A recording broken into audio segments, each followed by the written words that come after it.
Two. Hello, everyone. Good morning. Thank you for joining us. This is the weekly media briefing and public health update with Montgomery County Executive Marc Elrich. I'm Lorna Virgili, Hispanic Public Information Officer for Montgomery County Government. And joining us today is Dr. Keisha Davis, who is our health officer, Dr. James Bridgers, Director of the Department of Health and Human Services, as well as Ms. Luisa Cardona, Assistant Chief Administrative Officer. Our guest this morning is Mr.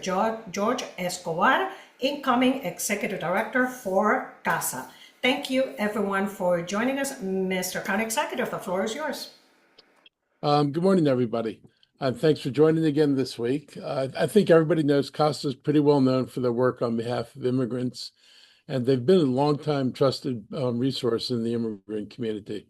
This year, the world got a glimpse of how important they are during the Kilmar Abrego Garcia case. While this case received the most media attention, it is a small fraction of what CASA has been doing all along to ensure that all immigrants receive due process in this nation.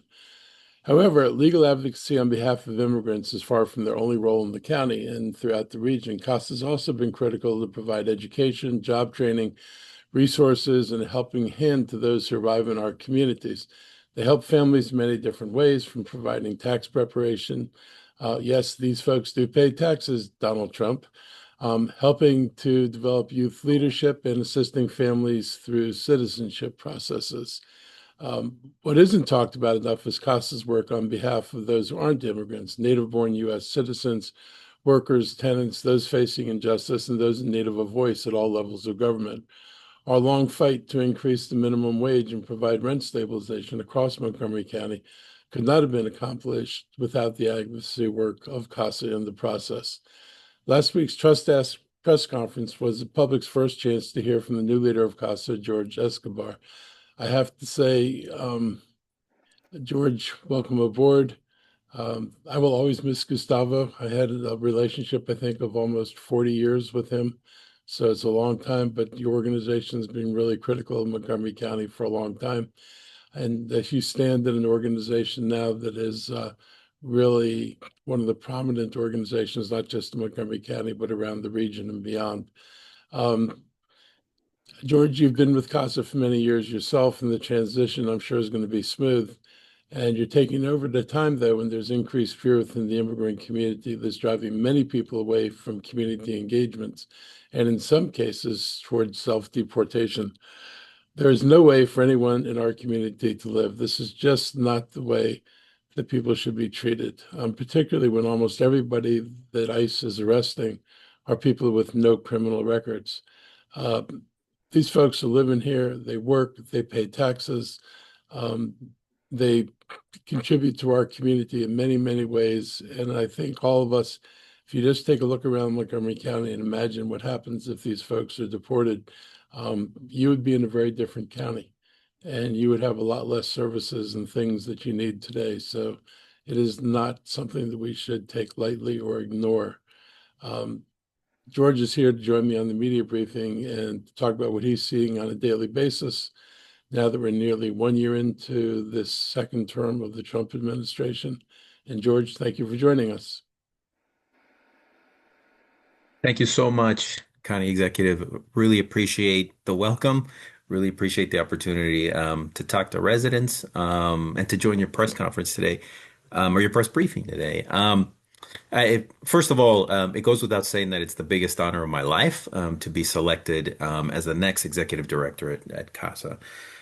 Just recently, you mentioned Gustavo Torres. Just recently, we celebrated our 40-year anniversary in our Baltimore office. And we were fortunate enough to have many of the people you see here join us there, including yourself, Mr. County Executive. And we were very honored by your presence. And thank you so much for being there. And we really used the moment to recognize the retirement of Gustavo Torres. For over those 40 years, Gustavo had been the lead of our organization, our executive director, for more than 34 of them. So obviously he led the organization, transformed it from what it originally was. And it was a small nonprofit working in a church basement in Tacoma Park, by the way, into what it is today, one of the largest immigrant serving and advocacy organizations in the Mid-Atlantic region. And obviously, that growth, that partnership could have never happened without Montgomery County. Montgomery County has always been there, and how we has for the longest time really been the home to our organization. Through our entire growth, we'd consistently partnered with county leadership on all kinds of initiatives that made our residents that prepared our residents for success, that helped them through crises, that took them through to progressive victories. You mentioned a couple yourself, but in the end, through the partnership that both CASA and Montgomery County have had, we've modeled what can be done statewide. We've modeled what can be done nationwide to treat our immigrant community with dignity, to treat our immigrant community as the real power behind the growth of our county itself. If you go back to remember one of our first victories when we fought for and got at the state level the DREAM Act, right? Allowing anybody, regardless of immigration status, an opportunity to pursue their educational goals and ambitions in state schools. The primary leaders and drivers of that victory were Montgomery County youth who were marching down the streets in Montgomery County, again, modeling what can be done statewide. We saw, of course, you mentioned a couple of them itself, the increase of the minimum wage law, which we were honored to have you announce at our employment center.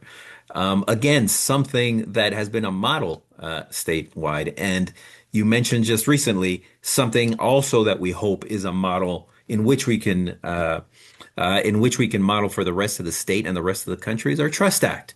Again, a Trust Act that's being introduced right now as we speak in the council is something that's been championed by Montgomery County leadership and something that actually has already been through executive order the way in which the county has operated.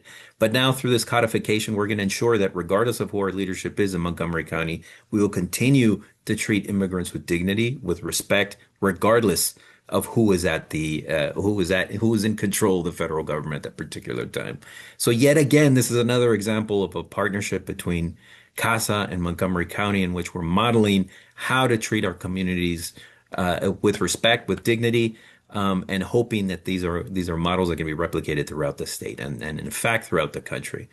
And again, to reiterate, over the years, it's just been an honor to partner with the county in a variety of initiatives. We talked a little bit about those victories, but also important to note, as you mentioned, County Executive, we've been partnering with the county for a very long time to provide a number of high quality services, partnering with you throughout the pandemic to ensure people had access, for example, to vaccines, and people were educated and understood how to navigate those systems and be able to understand the value in being vaccinated. If you remember all of the negative information that was out there before about those vaccines, we were able to partner with you all and to create culturally proficient messages to ensure that the Latino community and our immigrant community understood how to receive those vaccines and indeed access them, right? Again, many times throughout from the foundation of our organization, we were always fighting for and providing services to those who are most vulnerable in our community. And many of those individuals are day laborers, and those are individuals that seek work opportunities in street corners. And ever since we first started working together, we found ways to, again, provide access to those employment opportunities for those vulnerable individuals to make sure that they're not being victimized by wage theft, make sure that they're seeking work in a dignified area, in a dignified space, making sure that they understand their rights regardless of their immigration status, making sure that they're not subject to wage theft, and also partnering with you to provide them legal services. And of course, a lot of folks know about our immigration legal services, and this is a high need right now, especially what we're seeing at the federal level. But important to note, as you mentioned, we have done a lot of work together to ensure that our residents in our apartment buildings understand their rights and understand how to fight back against illegal evictions. that understand how to fight back against wage theft. So both in employment and the housing sphere, we've made significant progress, not only in providing quality services to folks that are most vulnerable, but also ensuring that we're creating policies and legislation that is protecting and cementing those rights. And those are just a couple of examples, of course, and you mentioned a couple of others, county executive, in terms of our work providing, helping people pay their taxes. As you said, yes, we have to remember that in the media, our immigrant community is portrayed as a community that's only coming here to request benefits or to try to empty state coffers, requesting services. But at the same time, what is little known is the billions and trillions of dollars that our undocumented community provides through the taxes that they file on a yearly basis, and we provide tax assistance for folks to help them file the taxes so that they can demonstrate their good moral character in this society, and that could eventually help them towards a path of regularization, right? And of course, helping eligible legal permanent residents navigate the complicated path to citizenship as well.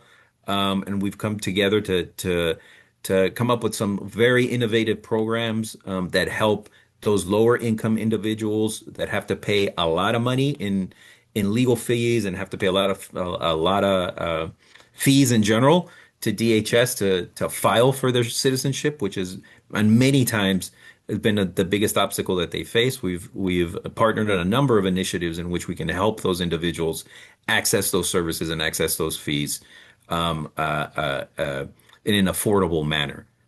So on and on and on. Really, we have always been we've always within the organization. I've always thought we've been blessed to grow within and be hosted by Montgomery County.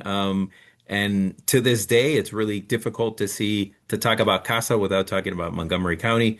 And I hope you all feel the same about us as well. So thank you so much for the opportunity to talk a little bit about us, our organization. I'm obviously very excited about the next path forward as we move forward with the organization. As you mentioned, right now is a very, very trying time for our community. Literally, people are being kidnapped off the street. They're afraid to walk to school. They're afraid to go to the grocery store. This is a moment of a seminal moment in the history of our community, and it's something that we take very seriously. We're thankful for partnerships with progressive governments such as Montgomery County that really see individuals for who they are and take the responsibility of understanding that they represent all of Montgomery County residents, regardless of their immigration status. That is not the case in many counties and many areas in the rest of the country. And right now is really the moment in which is our opportunity to show to really underline what our principles and values are and translate those into legislation, translate those into things that can be codified and things that can be sustained over the long term, which I think the Trust Act, for example, is a vital example, is a prime example of how to do that over the long term. So again, thank you so much for the time here, and I look forward to answering any questions folks have. Thank I you, was Mr. just, Principal I was Warren. just going to say, I think that one of the first things I remember working with CASA on was you had a day laborer site in Langley Park, and it was insecure, and it was the middle of the parking lot of a 7-Eleven. 7-Eleven hated it. The police weren't fond of it. Prince George's County wasn't thrilled. And Tacoma Park, where I was on the council then, we found a site on New Hampshire Avenue where you could have a proper day laborer center in a place where everybody was secure and you could conduct business in a good way. And I thought it was one of the first bits of cooperation. I, remember that early on. And I remember the church, Tacoma Park Presbyterian, where your first offices were. So we go back a long ways.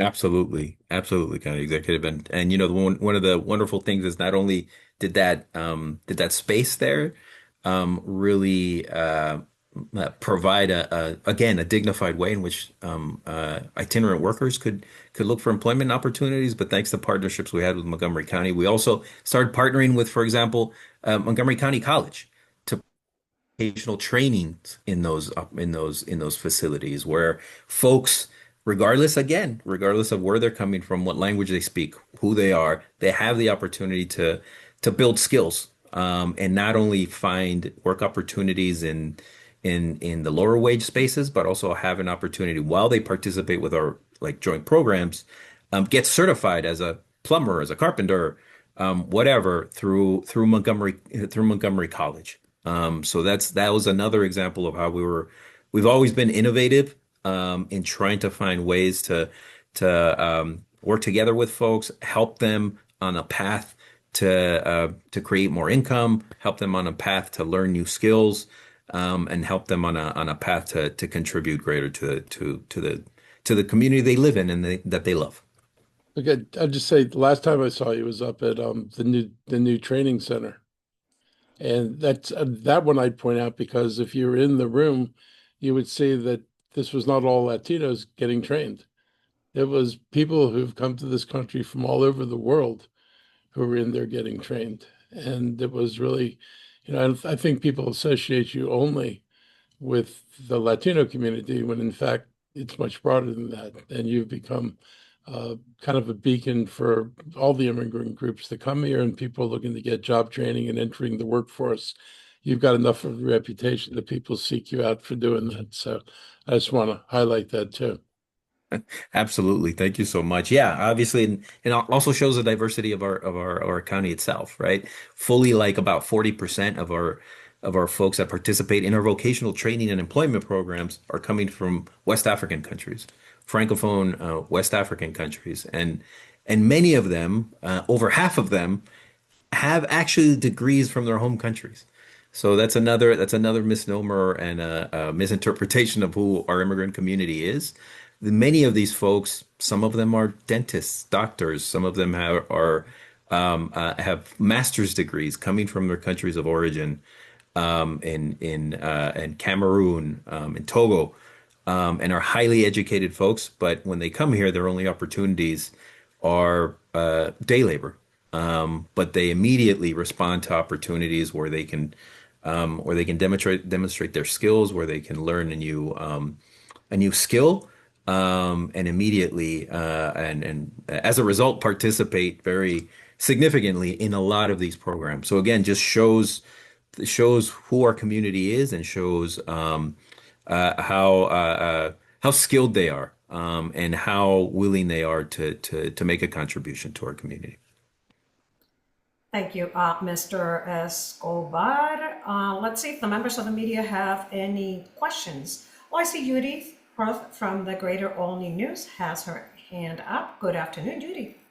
Good afternoon. Mr. Escobar, a lot of my readers have been asking me, they're hearing all the stories about ICE swooping in and, sort of absconding with people.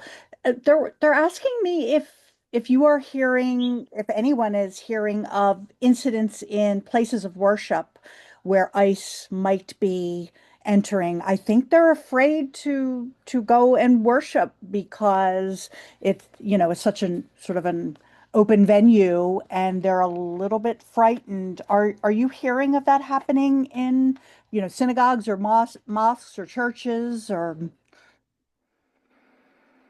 No, thanks for that question. I think this brings up a really important question that many people talk about, their fear of ICE coming into these areas. I'll be honest when I say to you, like we have been doing a lot of training with, for example, community service providers, faith leaders about how to ensure that ICE follows the law if they enter their spaces, right? Ensure that places, we're not asking them to violate the law in any ways. On the contrary, we're asking them to exercise their rights and in terms of keeping areas that are not public, private, right? Keep your access ways very ensure that there aren't multiple entries to a particular space, et cetera, right? Understanding your rights in terms of designating areas as private in your particular areas, right? That's number one. We've been doing a lot of training. A lot of people have been learning about that. That work is ongoing. I'll tell you that we don't see a high number of incidents where ICE enters the spaces. But you got to remember that how do you get to that place, right? ICE is hunting people as they travel to these areas immediately adjacent to these areas, whether they're clinics, whether they're even grocery stores, whether they're areas of faith. We do believe ICE is attempting to create ways in which they can exercise some operations for folks that are going to these areas, right? This is why it's very important for people to be educated on their rights, about how to interact with law enforcement outside on the street. And this is really important for folks to have to really be educated on understand what their rights are when they engage with the law enforcement official outside, when to exercise their right to remain silent, when to exercise their right to request an attorney, etc. Right? Because regardless of where it happens, it is something very important for folks to understand. But we do not see a large number of incidents where we're seeing ICE actually enter these spaces. I'll argue that they don't need to, right? They have other ways to cause that type of fear, and they have other ways to be able to intimidate people in that kind of a way, right? So I think that's why on our side, our priority is just educating folks and helping them understand their rights in different spaces, whether they're inside a particular space or whether they're outside on the street. Thank you very much. Judy. Members of the media, any additional questions for Mr. Escobar this morning? Still 11:59. Any additional questions? Well, Mr. Escobar, you can remain on this call, but if you need to depart, please feel free to do so. Mr. County Executive, back to you. Okay, thank you again, George. Yesterday, the Bracken Square Apartments in Silver Spring opened. It's a 98-unit mixed income building. The building comprises the following unit layout for affordable household. That's affordable to households. It has 28 one-bedroom units. It has 55 two-bedroom units and 15 three-bedroom units. Three-bedroom units are really hard to find in the county, and the preference for many developers is one-bedroom units. So this is a really good mix of units, and we expect these units to be snapped up pretty quickly. The project benefited from our efforts to streamline county development approvals and was the first to use our speed to market initiative. So it's good to be back and see how these efforts have borne fruit for the community. I'm glad to stand with Delegate Laura Charkoudian and Councilmember Kate Stewart, who are there, because this development shows that we can accomplish a lot when we're able to leverage the right state and county partnerships. And we maximize the use of financing, including low-income tax credit. And Bracken Square employed a very innovative, what they call twinning approach, where they're able to leverage 4% and 9% tax credits to fund the development.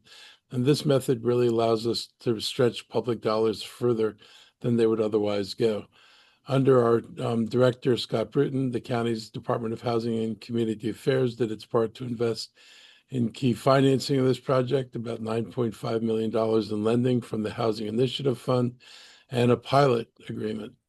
We're nearing the end of 2025, and it's been another historic year for the county's investments in affordable housing.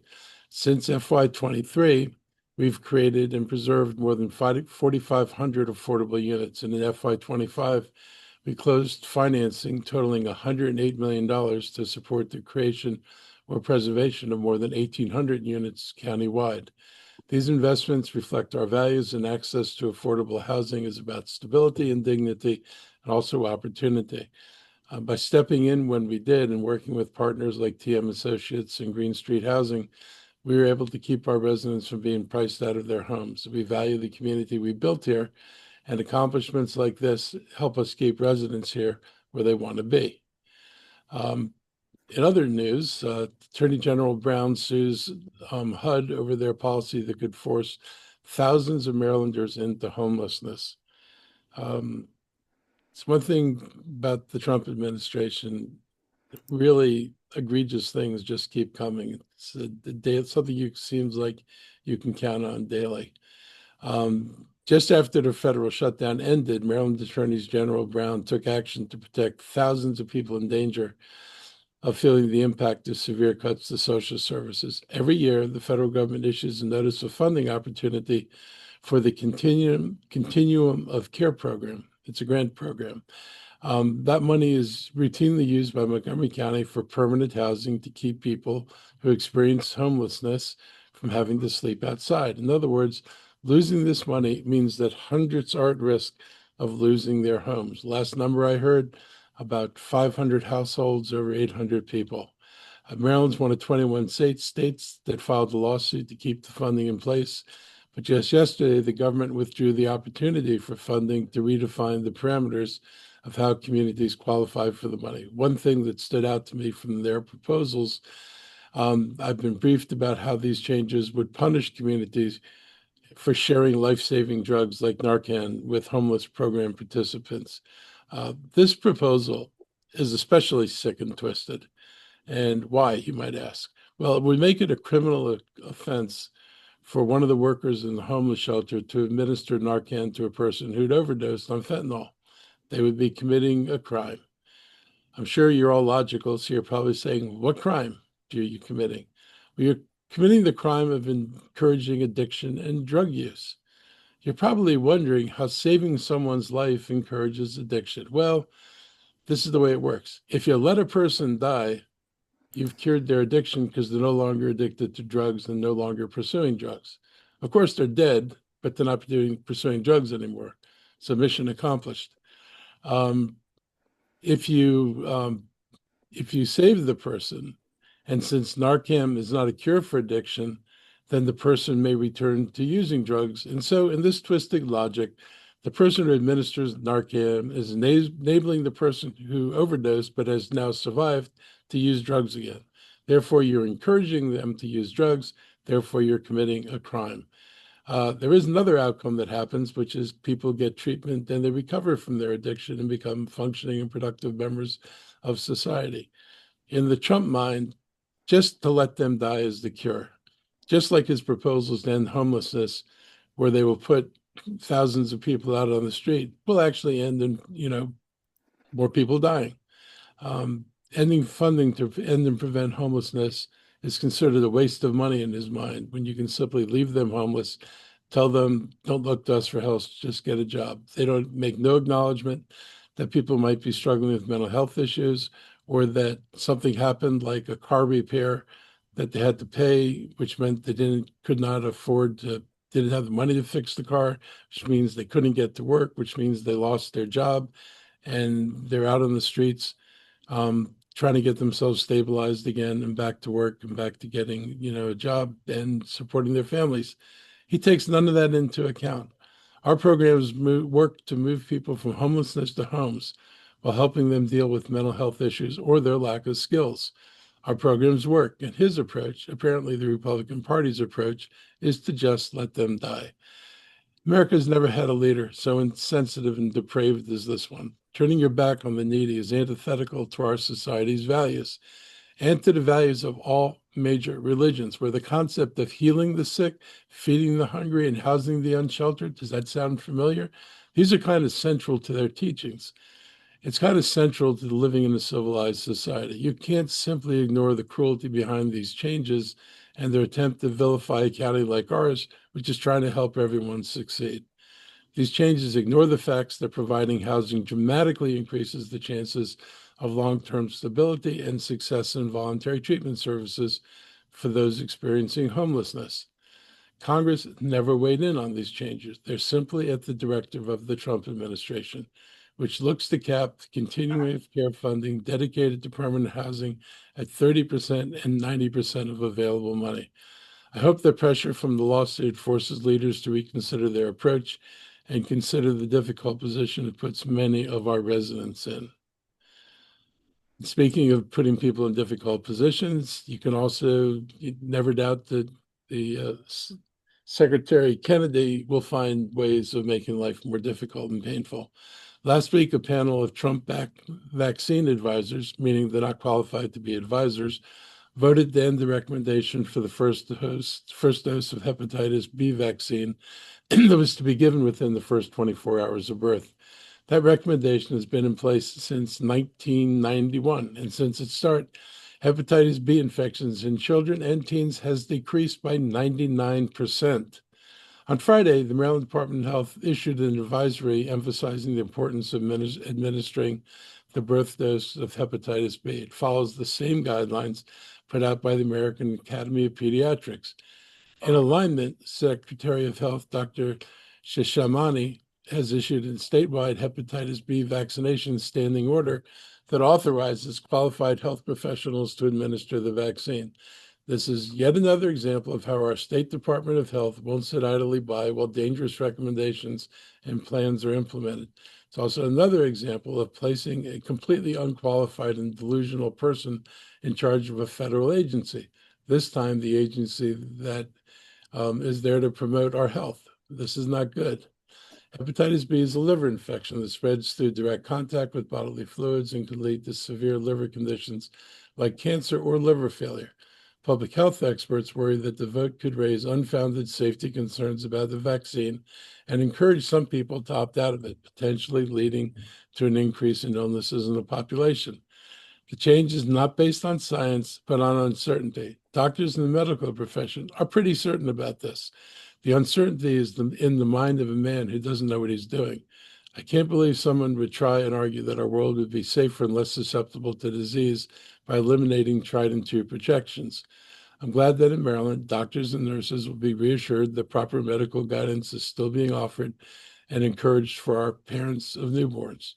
This is a good time to get an update from our health teams and our other county leaders. So I'm going to turn this over to Dr. Davis and give you a chance to go first. Thank you, Mr. County Executive. I, appreciate the emphasis on hepatitis B. I will just, remind folks hepatitis B is an infection that affects the liver. It can show up both acutely, which is short-lived, or chronic, and it can be very harmful for babies. About 90% of babies who who are infected with hepatitis B will go on to have lifelong illness. That is very concerning, especially because it can be prevented very early by giving that first dose, which is given within 24 hours. So usually while they are still in the hospital.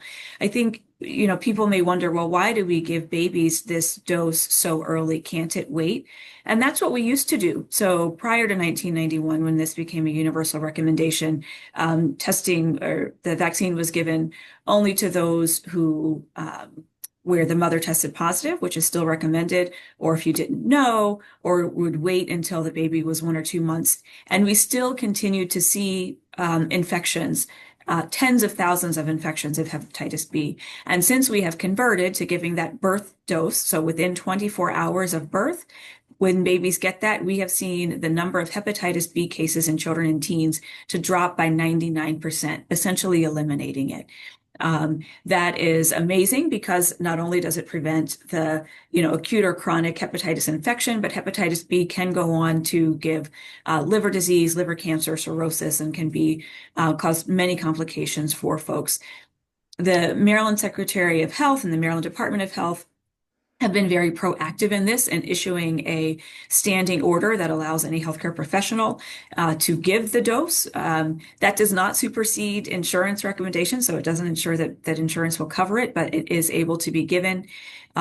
It's also important to know that the ACIP, the advisory committee, has given a recommendation to the CDC. That recommendation still needs to be formally approved through the processes, so we expect that that will happen. I think it's important to remember that all of the major medical associations, the American Academy of Pediatrics, the American Medical Association, the American Association of Family Physicians, all agree on continuing to give that birth dose.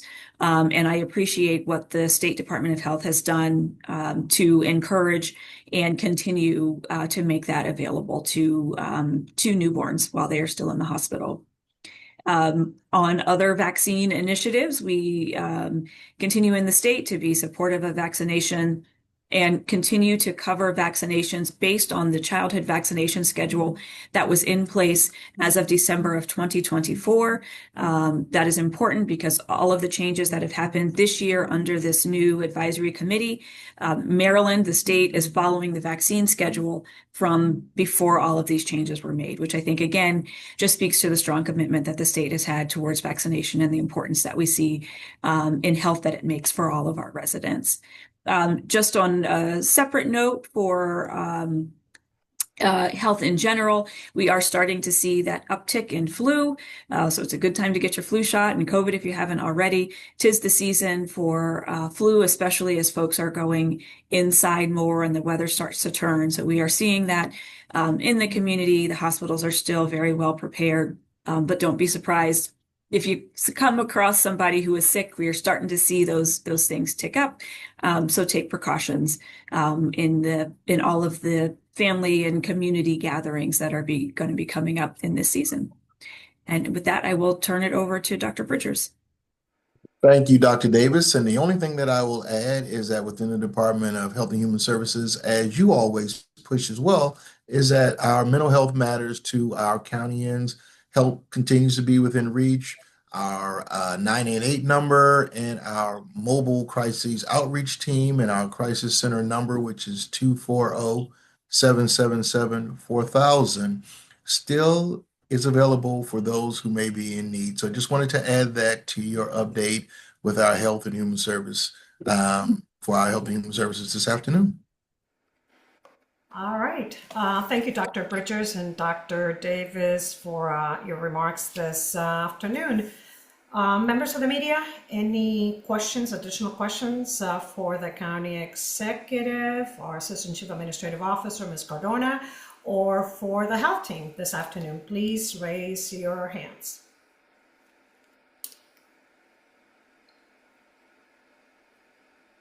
I see Talia Varelas from Univision DC. Go ahead, Talia.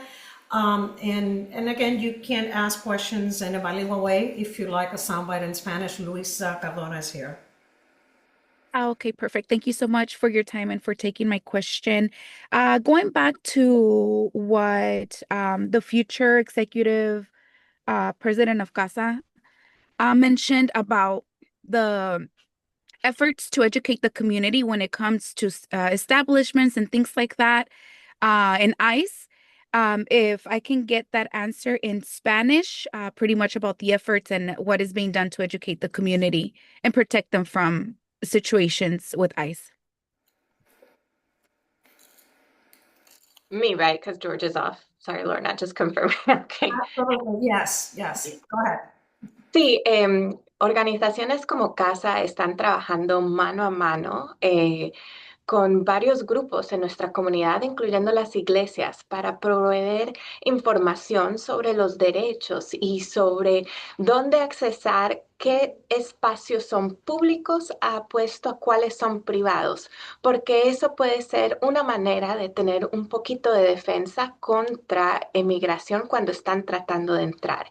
Entonces, organizaciones como CASA están ahí haciendo esta información pública. Talia, does that cover for you? Yeah, and then just a follow-up, how frequent are you seeing this being an issue where ICE agents actually try to go into private establishments? Por el momento, en nuestra comunidad de Montgomery County no estamos viendo esto con frecuencia, pero estamos mirando lo que ha pasado en Chicago, en Louisiana, en Charlotte, y sabemos que hay un potencial muy alto que cuando tengan más agentes aquí localmente, vamos a ver una incrementación de estos tipos de actividades. Perfect. Thank you so much. Thank you, Talia. Members of the media, any additional questions this afternoon? More questions?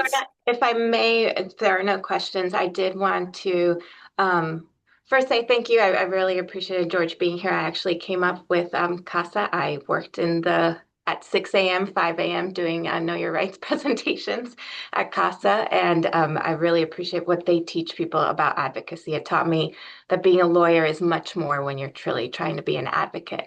I also just wanted to remind everyone that our Montgomery Gives Local campaign is still ongoing. Today, thanks to the county executive, our office actually kind of looks like Santa's workshop because we, as the staff on the executive floor, have all participate in donations to help families who cannot give toys to their children or to buy themselves presents this year. And so we are participating in local giving as well, and just want to encourage and remind everyone here, including the media, even if it's you participating, please use the hashtag Montgomery Gives Local. Our local giving campaign continues and will continue through beyond this year because we know that the need is rising. Thank you. Thank you so much, Ms. Cardona. No more questions, members of the media? No additional questions? Well, I think we're done for today. Thank you, everyone, for joining us. Thank you, Mr. County Executive. Stay safe. We'll see you next time. Have a great afternoon. Thank you.